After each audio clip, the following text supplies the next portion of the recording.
Heading to Las Vegas, Nevada for the first time, the copious options for entertainment, lodging, and dining can definitely be overwhelming. With so much to do, see, explore, and experience, a bit of game planning in advance ensures you'll overcome the common frustrations of Vegas newbies.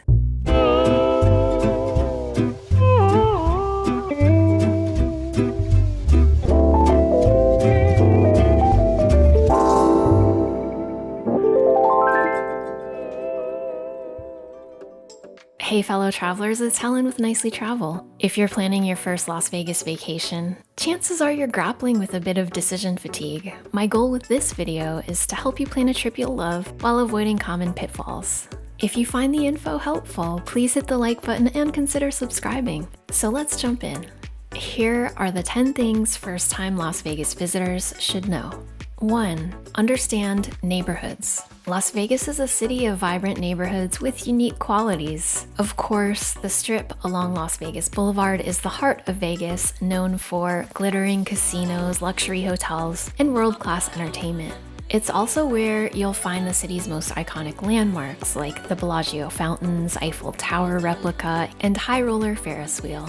Downtown Las Vegas, or Old Vegas, is famous for vintage casinos and offering a more down-to-earth alternative to the fanciness of the strip. Summerlin is a quiet suburban area with parks, golf, the Red Rock Casino Resort, desert hiking, and scads of housing developments and strip malls.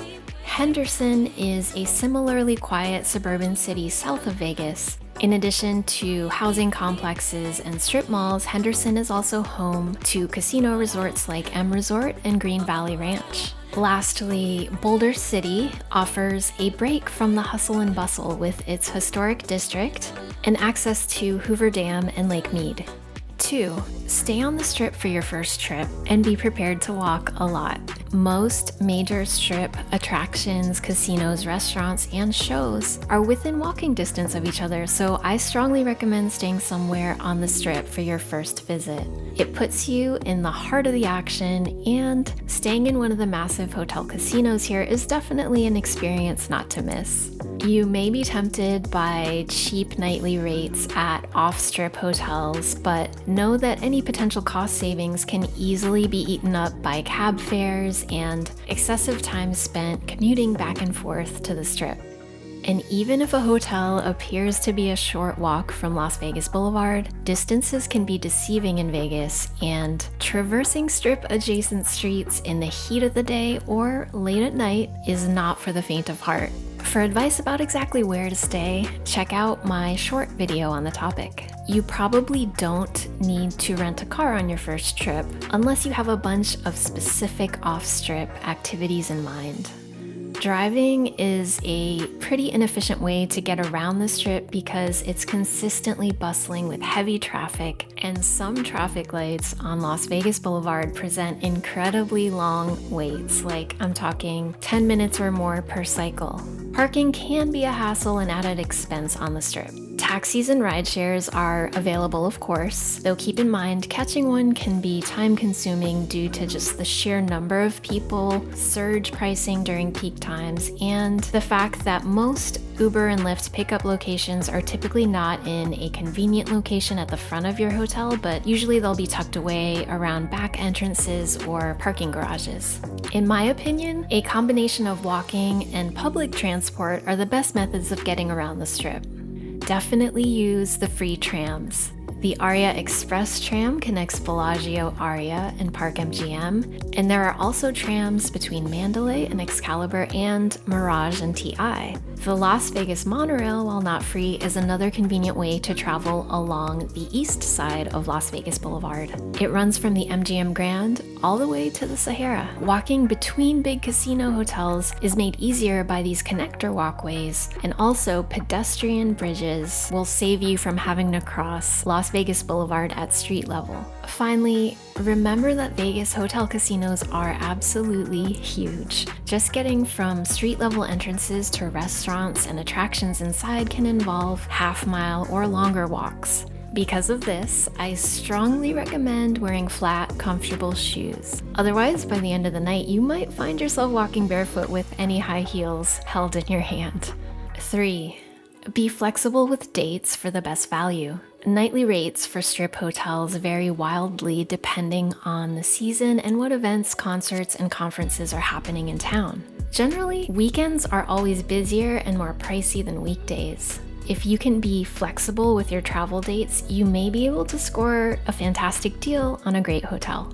4. Reserve must-do dining and shows in advance. If your heart is set on seeing a certain show, catching a specific artist residency, or dining at a popular restaurant, reserve the experience in advance to avoid disappointment. On the flip side, once you've reserved a couple must-dos, leave some space in your itinerary as well. Chances are new must-dos will grab your interest once you start walking the Strip. And last-minute deals on shows are often available, so if you're not too particular about which Vegas spectacular you want to see, check into discount ticket services when you're in town.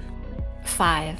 Vegas does have seasons. Intense desert heat is certainly the reality some months, but it's hardly a year-long phenomenon.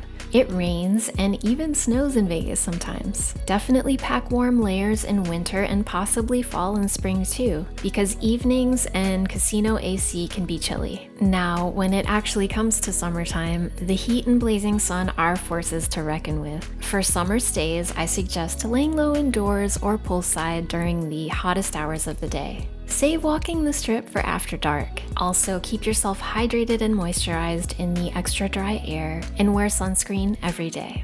6. Fees will be a factor if you're staying on the Strip. Alas, resort and parking fees remain fairly ubiquitous in Las Vegas, especially on the Strip. When budgeting for and booking your hotel, factor in resort and other fees to avoid surprises on your final bill. I also recommend signing up for Players Club programs such as MGM Rewards and Caesars Total Rewards, because they can help you skip parking costs and score other discounts, and if you hit upper tier status, even get stuff like resort fees waived. Sign up for those memberships and be sure to use your card if you're gambling and spending money at the resort. The points you earn on your first trip might help fund the next one.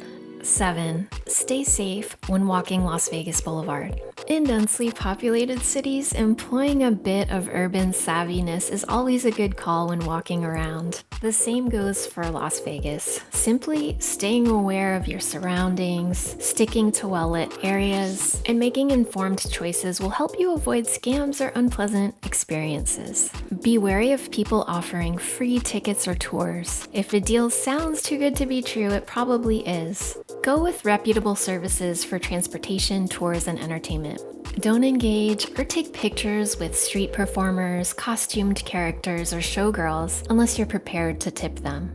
And of course, you want to avoid classic scams like 3-card Monty. I also try to steer clear of timeshare hawkers, nightclub promoters, or beverages sold out of sketchy-looking coolers. If you must go outside during the high heat of a summer day, carry water with you and maybe even a shade umbrella. And if you're imbibing, try to pace yourself. Bottom line, if something doesn't feel right, trust your gut.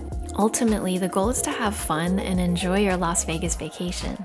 A little street smarts ensures your trip will be memorable for all the right reasons.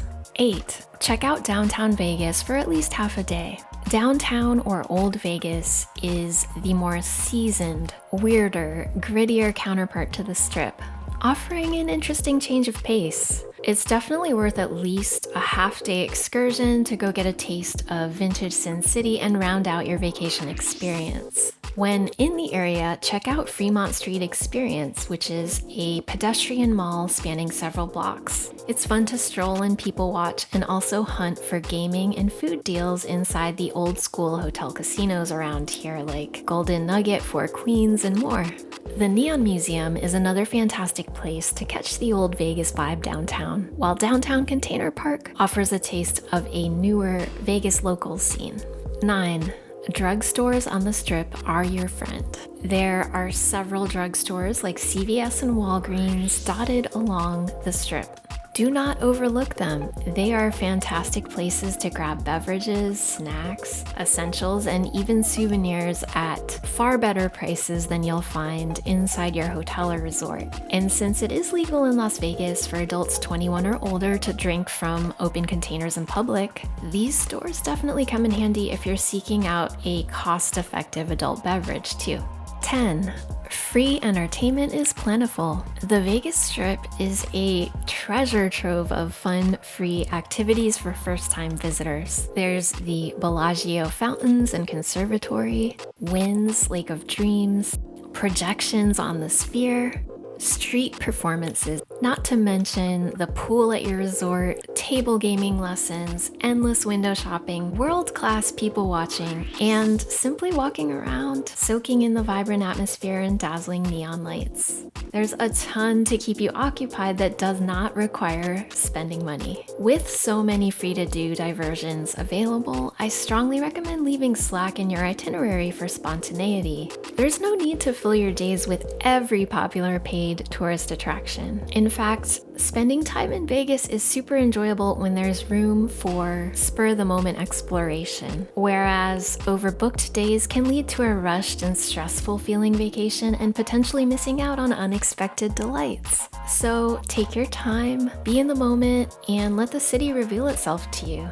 Part of the magic of Las Vegas is serendipitous experiences. So that's it, travel friends. 10 things to know for your first Vegas vacation. If you made it this far, thank you so much for watching. Remember to like and subscribe for more travel and vacation tips. And Vegas regulars, if you have additional tips for first timers, please leave a comment below. Until next time, keep traveling nicely.